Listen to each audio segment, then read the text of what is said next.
My name is Rich Kienzle. I've been a country music historian, critic, and journalist for magazines like Guitar Player, Guitar World. I also wrote a chapter for the Country Music Hall of Fame's book celebrating Atkins' career that came out in 2011. And I had the chance to interview Chet a few times. Chet Atkins was without question the foremost country guitarist of his time. But that's only part of the legacy and only part of the contributions he made to American music in general, and not just country. He influenced generations of guitarists across musical genres. His impact on players ranging from Scotty Moore, Eddie Cochran, Paul Yandel, George Harrison, Jerry Reed, Don Wilson and Bob Vogel of the Ventures, Leona Boyd, George Benson, Earl Klugh, Brian Setzer, Mark Knopfler, and Tommy Emmanuel is all very well established. He was also involved in designing the famous Gretsch Chet Atkins line of electric guitars that were unveiled in 1954 and today are still manufactured in more variations than ever. And again, that's only part of the picture. Atkins, as a studio musician, was involved in some of the most important hit records in Nashville in the early 50s when he first came to town. That kind of allowed him to morph into being the right hand to RCA's top country producer at the time, Steve Sholes. Sholes was kind of kicked upstairs to oversee Elvis, and Chet became the head of A&R for Nashville for RCA Victor Records. This put him in an interesting position because about the time Elvis hit, there was a brief but frightening downfall of country record sales.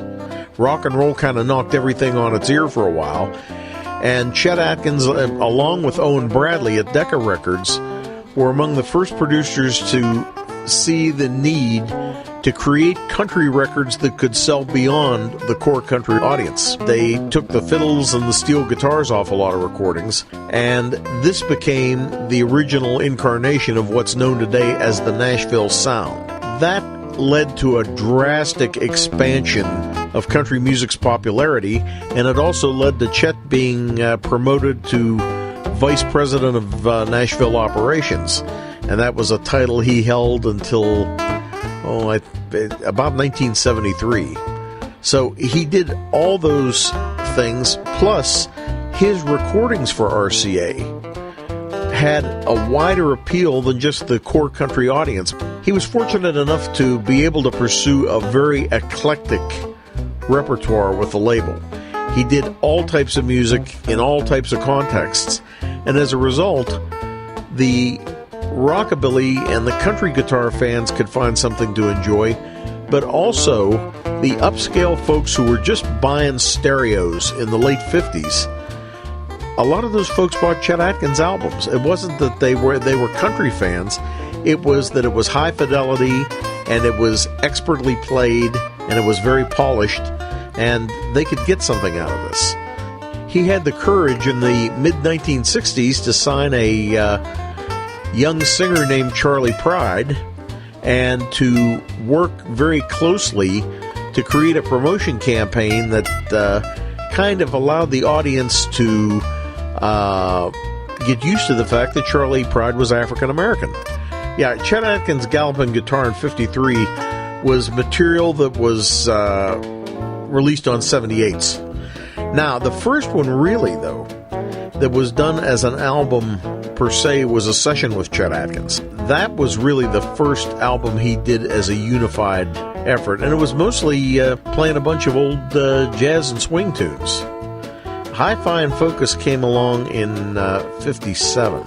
Again, you had this marvelous, rich variation in the material on there. I mean, you have El Comanchero, you have Yesterdays, you have Portuguese Washerwoman, which was kind of a pop hit at the time. Chet was always very careful when he was planning his albums to at least put one pop instrumental hit in, or pop vocal hit played instrumentally, that people would recognize.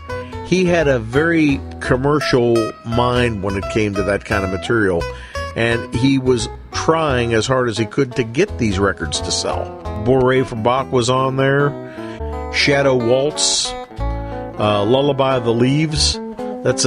These are Broadway songs, some of them. And Tara's theme from Gone with the Wind, and the song Anna from the 1951 movie of the same name.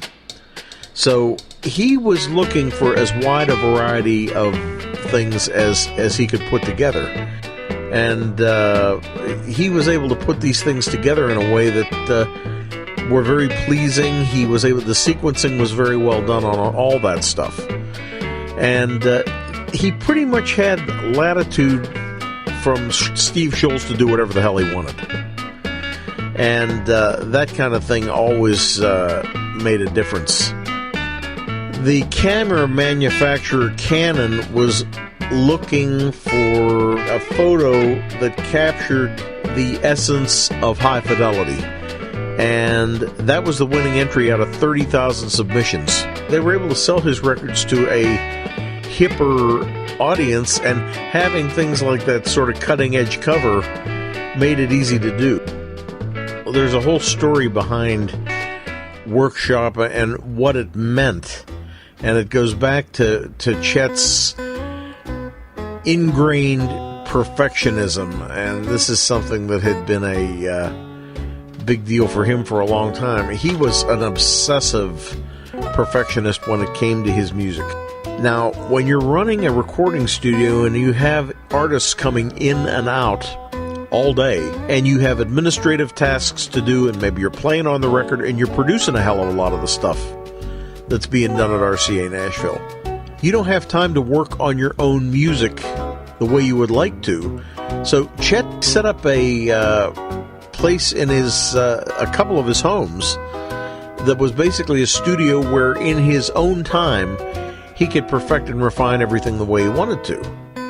As a matter of fact, he was interviewed about this for the original liner notes by the late, great journalist David Halberstam, who was working at the Nashville Tennessean at the time. But what he would do is lay down the backing tracks at RCA with whatever session musicians he wanted. Then he'd just take the tapes home until he got everything exactly the way he wanted to. No clock, no pressure, no nothing. Just pure creativity. Again, you look at the diversity of the material. I mean, it was number 7 on Billboard's top album charts in 1960, right alongside hit albums by Connie Francis, Frank Sinatra, the Kingston Trio, and Mitch Miller. In the context of commercial music at that time, that's pretty heady company. But that diversity and his ongoing flair for experimentation made a big difference. He did, for example, Lullaby of Birdland by the great jazz pianist George Shearing. He had a country tune on there, Hot Mockingbird, Lambeth Walk, which was written for a 1937 Broadway musical, and on that he's playing octaves. 2 of the pop numbers were pretty well known, Whispering and In a Little Spanish Town. Those had both been hits.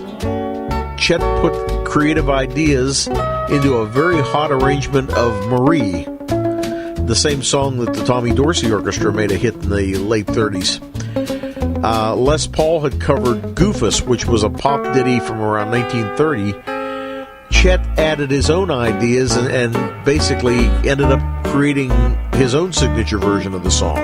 But again, there were popular tunes from the present. He also picked up on the hit film A Summer Place. That was a 1959 hit movie, and the theme was an instrumental hit in 1960 for Percy Faith and his orchestra. So it was a very recognizable tune, and Chet was smart enough to see that. Again, on this one, he overdubbed multiple parts the way Les Paul would have done it, and he added some tremolo, and the whole performance kind of shimmers. He grabbed Que Sera Sera, which was from an Alfred Hitchcock movie, and it was also a big vocal hit for Doris Day. And he commonly would do instrumental versions of hit vocals.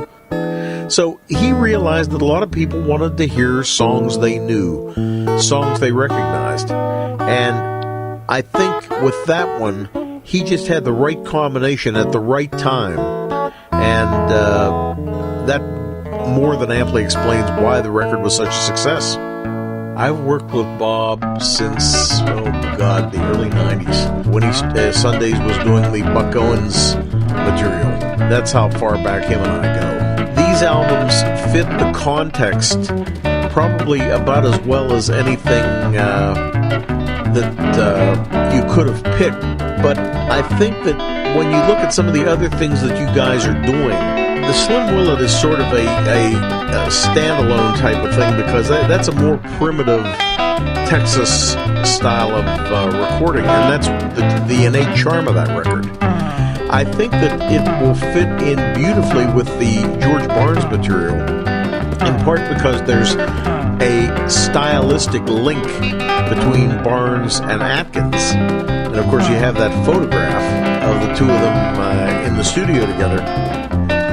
It's a happy confluence of history that Modern Harmonic is located in the same building as RCA Studio A, which is known as the house that Chet built. Hopefully, Modern Harmonic won't stop here when it comes to the Chet Atkins catalog. In fact, I have a suspicion they already have some ideas in that direction.